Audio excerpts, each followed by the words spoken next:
Bueno, vamos a introducir algunas cantidades nuevas, por ejemplo esta que estamos haciendo mención aquí, cantidad de movimiento. Bueno, muchas veces nosotros no podemos estudiar interacciones haciendo uso de la segunda ley de Newton. Recuerdan que nosotros habíamos estudiado en cinemática el estudio del movimiento sin tener en cuenta las causas que lo generan. En la segunda ley sí teníamos en cuenta eran las fuerzas. Ahora bien, por ejemplo, en algún ejercicio yo decía, bueno, describimos este problema cinemática hasta que el cuerpo llega al piso, porque ahí ya es otro tema. Claro, allí lo que hay es una colisión, o sea, se involucran otras fuerzas, la del impacto, el choque entre el piso y eso que caía, en una trayectoria parabólica seguramente, y bueno, allí aparecían en el momento del impacto y hasta que el impacto termina, hay un tiempo involucrado en esa colisión, en ese choque. Entonces allí aparecen fuerzas que aparecen desde la nada hasta alta intensidad y duran un breve tiempo, o sea, son fuerzas de mucha intensidad y de poca duración en el tiempo respecto del problema en general. Bien. Bueno, esto es lo que decía recién. No sabemos cómo predecir el movimiento de los móviles que colisionan allí, en ese pequeño intervalo, porque desconocemos las fuerzas. Pero veremos que nada necesitamos saber acerca de esas fuerzas para responder las preguntas que nos planteemos acerca de cómo será el movimiento posterior a la colisión, ¿no? Vamos a emplear dos conceptos nuevos, uno es el cantidad de movimiento y el otro impulso y una ley de conservación. Ya vamos a ver en qué condiciones, en qué casos. La ley de conservación de la cantidad de movimiento, justamente. Bueno, vamos a empezar suponiendo que tenemos una partícula de masa constante, sobre la que actúan varias fuerzas F sub i, la 1, la 2, la yésima. Entonces la segunda ley de Newton para la partícula se puede escribir de esta manera. Esta es la segunda ley, ¿no? Suma sobre todo las es que haga falta de las fuerzas que intervinientes, la sub i, y eso es la masa del cuerpo por el cambio en su velocidad, ¿no? Las fuerzas que son externas provocan en el cuerpo de masa m lo que está a la derecha, el cambio de la velocidad, ¿verdad? Bien, entonces ahora va a llegar un momento que va a haber una colisión. Bueno, pero por ahora nos vamos a esto. Si la masa es constante, bueno, tenemos que la aceleración es el cambio de velocidad en el tiempo para un tiempo lo suficientemente pequeño. El que ya ha visto cálculos sabe que eso es la derivada de la velocidad respecto del tiempo, ¿verdad? Bueno, si la masa es constante, la podemos introducir allí. Bien, entonces la suma de todas las fuerzas externas, o sea, la resultante externa, es el cambio de esa nueva cantidad, un escalar por el vector velocidad. ¿Está bien? Diferencia en el tiempo empleado para cambiar. Para delta t muy chico. Bien, ahí. Bueno, entonces allí tenemos la fuerza externa total, la resultante de las fuerzas externas sobre una partícula, es igual a la rapidez de cambio de la cantidad m por b en el tiempo, para delta t tendiendo a cero, ¿no? O sea, viene a ser, para que vio cálculo entonces la derivada de esa cantidad en el tiempo.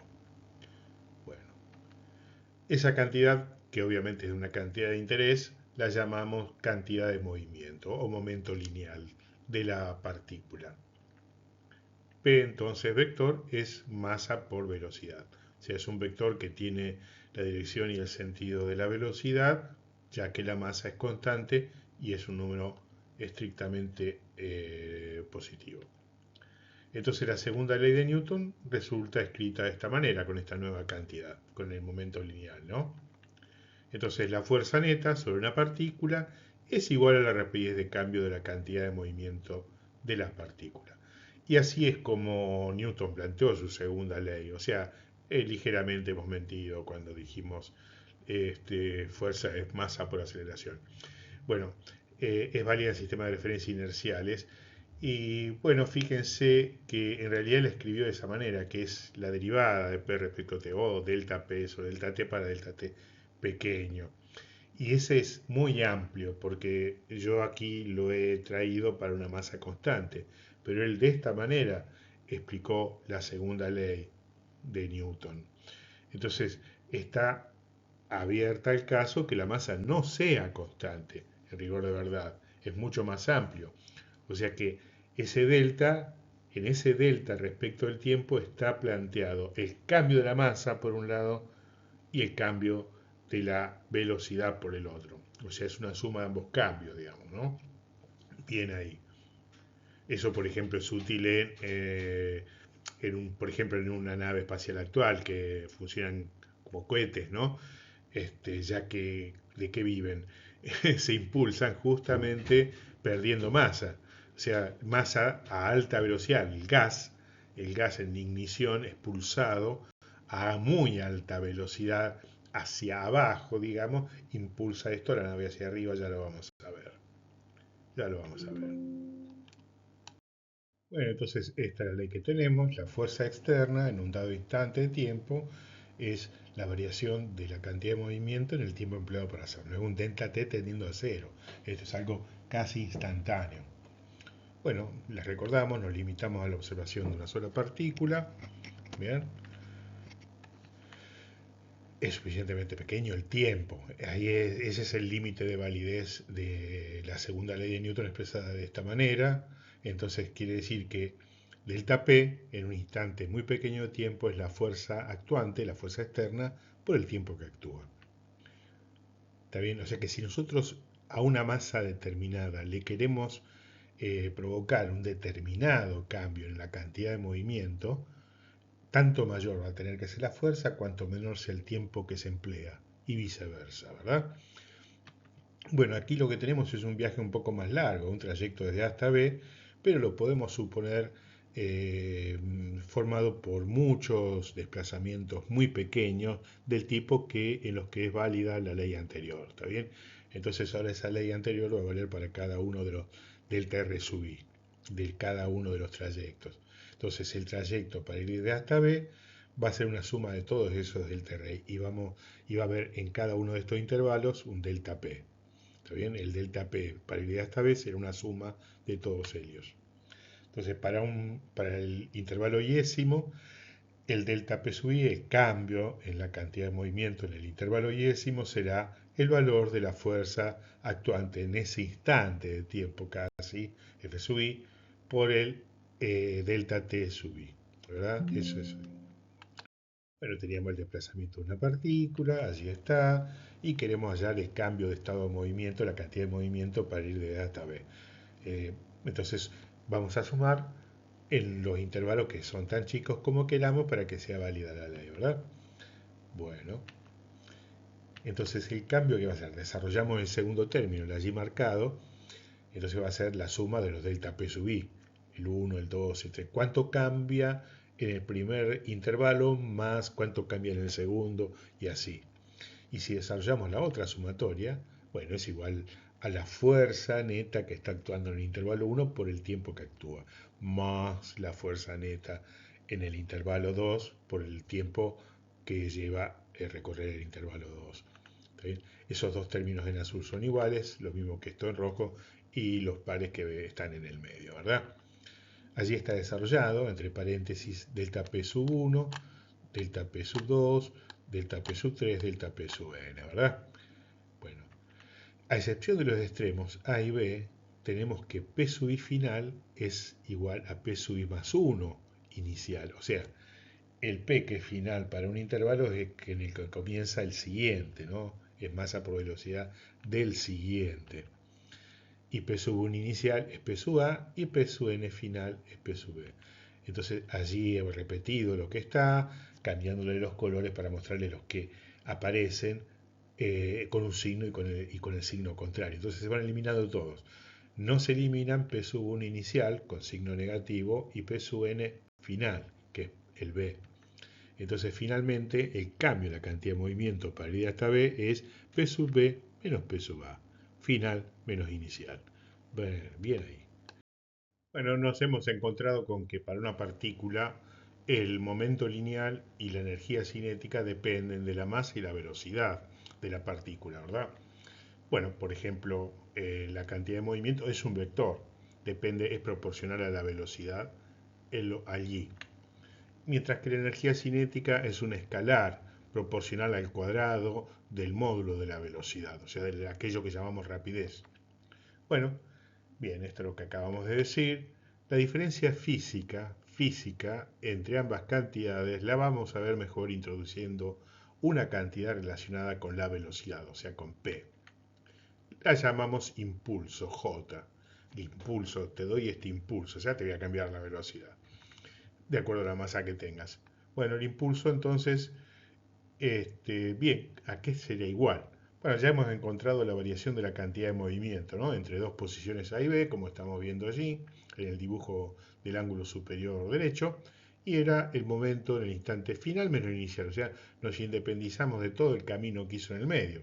La variación del momento, bueno, es estrictamente el punto final menos punto inicial. También era igual a la suma de las fuerzas que actuaban en un delta T sub S, la suma de todas las fuerzas en ese intervalo, ¿verdad? Bien, definimos la cantidad de impulso y lo representamos por la letra J, es un vector, tal que en un mini intervalo, en un tiempo infinitesimal, T sub i, o sea, el iésimo intervalo, en un trayecto determinado entre dos puntos, cualesquiera, es J sub i igual a Fi delta T sub i. Lo estamos definiendo como el producto de una fuerza, atención a las palabras, es el producto de una fuerza por el tiempo en que actúa, la fuerza esa, la fuerza esa, produciendo un cambio en la cantidad de movimiento.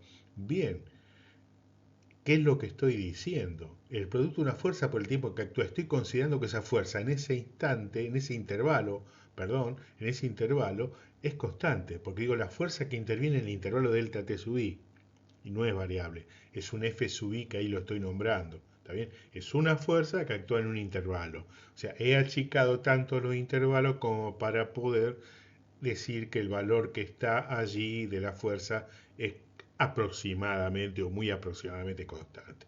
Y es F sub i. Entonces, J sub i, el impulso iésimo, es la fuerza que actúa en el intervalo delta T sub i. ¿Verdad? Bien ahí. Entonces, el impulso es la variación de la cantidad de movimiento. Le damos un impulso, le cambiamos el estado de movimiento. Le cambiamos tanto la velocidad de acuerdo a la masa que tenga, ¿verdad? Bueno, vamos a ver el teorema del impulso y la cantidad de movimiento. Ya hemos introducido el impulso, lo hemos definido como el cambio de la cantidad de movimiento, ¿verdad? Bueno, el cambio de la cantidad de movimiento de una partícula durante un intervalo pequeño de tiempo, delta t, es igual al impulso de la fuerza neta que actúa sobre la partícula durante ese intervalo delta t. Vamos a ver a qué le estamos llamando fuerza neta que actúa, si sabemos que es una fuerza variable. Bien, ¿a qué le estamos llamando fuerza neta? Bueno, aquí tenemos la definición nuevamente de la variación entre dos instantes separados por un intervalo delta t de tiempo, y era igual a esos pequeños impulsos, ¿no? Dentro de cada uno de los cuales consideramos que había una fuerza promedio quizás a la que consideramos aproximadamente constante.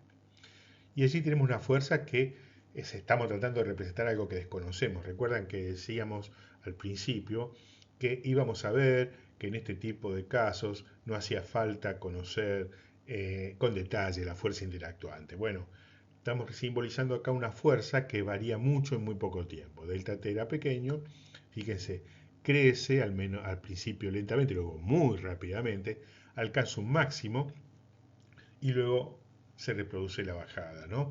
Entonces vemos que allí estamos graficando la componente X, ¿no? El escalar.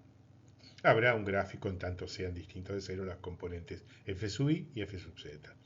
Bien, ahí, o sea, una variación muy rápida en el tiempo, ¿verdad? Bueno, así que estamos poniendo rojo. Bueno, uno de esos pequeños intervalos delta t sub s en los cuales decimos que la fuerza f sub s es prácticamente constante. Si ponemos el ojo en eso, ¿qué estamos hallando allí?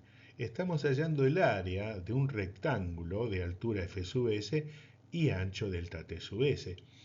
Entonces, si nosotros sumamos, o sea, eso que está resaltado en rojo, f sub s es la altura de un rectángulo y delta t sub s el ancho de un intervalo.